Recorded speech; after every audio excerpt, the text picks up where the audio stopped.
Right, sorry, came through, quick one in the bath. I think I'm connecting a lot to Mintakan and Ireland, this thought at the minute, and things that are going on around the world with water. But one of the main things that I'm being asked to clarify and encourage is that we're living a regretless life.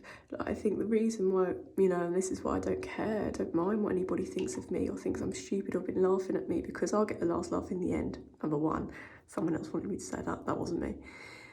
And two, I have to live my life saying how I feel and speaking my truth, because I don't have regrets of ever nothing in my life, because I've always trusted or done what I wanted to do, what made me happy.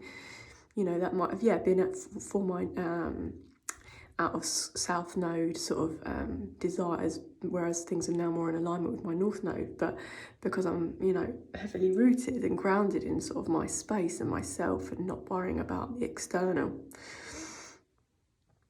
because the journey itself alone, I know, is hard enough to take on other people's judgments or stuff. This is the only opinion I desire, and when I feel that I'm doing myself a disservice by hanging around with someone who's not respecting me, or whether I'm doing myself a justice because I'm speaking my truth.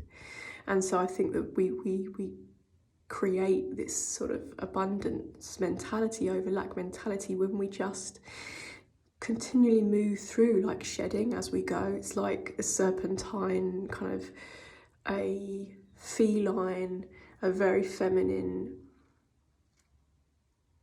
flow, grace, dolphin, whale, maybe more whale than dolphin, like a slower energy moving through water nymph.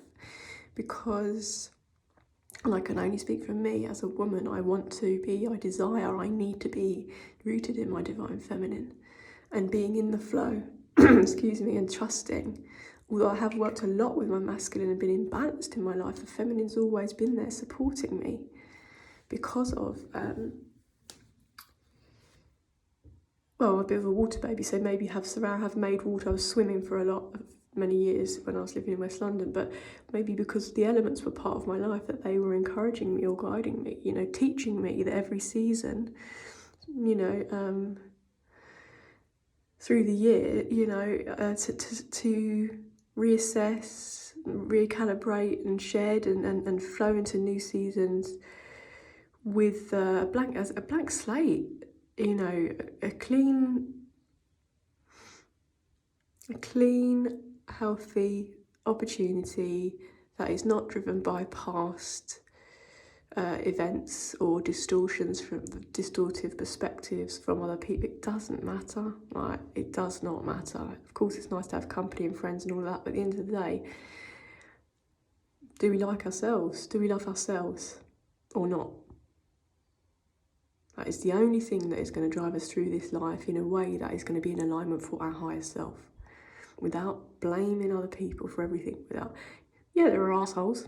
We've all been subject to a dickhead or two, but does it still like hurt? Does it still drive our actions subconsciously? I'm not saying, I'm at a place where it's this continual deprogramming. There's a lot that we go through in the first 10, 15, 20 years. So, the later that we awaken in this great awakening, or whatever it is at the minute, is difficult, because the layers, every decade there's a new program, there's a new system, and there's this, so that's why it's important that the elders and the youths and we come together, because we are all experiencing very different similar emotions, but very different ways and perspectives on how to be a better version of ourselves, maybe is what I want to say, like how to live more in alignment with Mother Earth, whilst being pragmatic in a practical world, whatever that looks. But, that's all relative, isn't it? So to how we know poverty, or how we know privilege, and how we know entitlement, there's all going to be different interpretations of those sort of concepts and words. But anyway, the main message was, let this beautiful let this full moon be a beautiful goodbye to the astrological year that's just passed, and welcome in the new season, Aries, not before enjoying Pisces season. But we're gearing up to incredible energy, and we are being supported and propelled by the dragons. So if that sounds funny to people, that's cool. I never used to believe in dragons. I knew people around me that would talk about them, and I was like, oh, that's interesting. But because I never pushed it away, it finally came a few years ago via Kuan Yin and the pink dragon. Now, how I work with it, is it daily, that's for me to know and no one else to find out.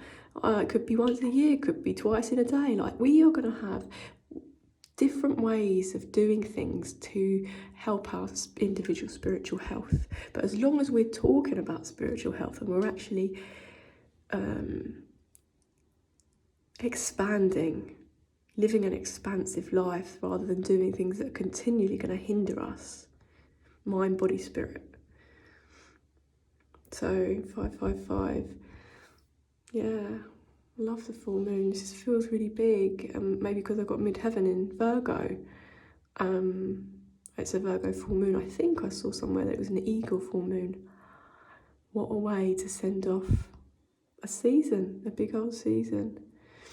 Give thanks for everybody who does live genuinely and honestly, because there are a lot of fakesters and tricksters out there, and the more because I can feel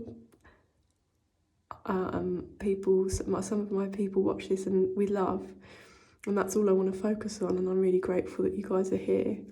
And I think, I was told earlier could it be Isis energy, but the affirmation, I am love, I am loved, I am a lover, I am love, I am loved, I am a lover, I am love, I am loved, I am a lover. I'll leave it at that. 656. Peace.